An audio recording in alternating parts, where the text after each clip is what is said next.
When my mom passed away, I was 13 years old enough to understand what death meant, but too young to accept it. For 2 years, it was just me and my dad in our small house in Colorado. He tried his best. He learned how to braid my little sister Lily's hair by watching YouTube tutorials.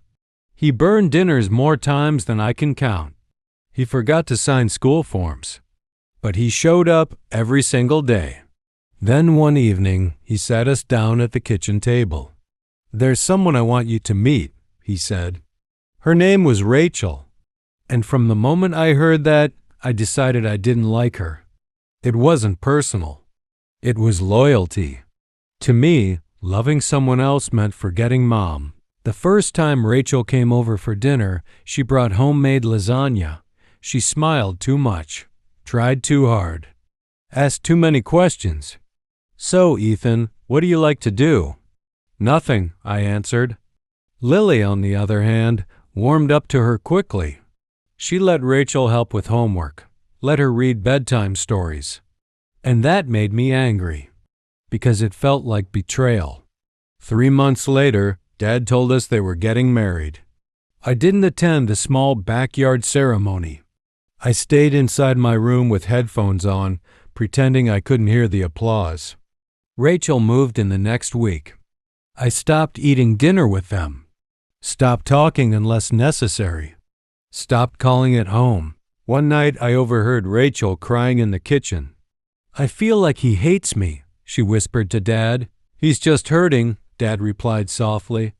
"He thinks loving you means losing her." That sentence stayed with me. A few weeks later, I got suspended from school for fighting a kid who made a joke about my mom.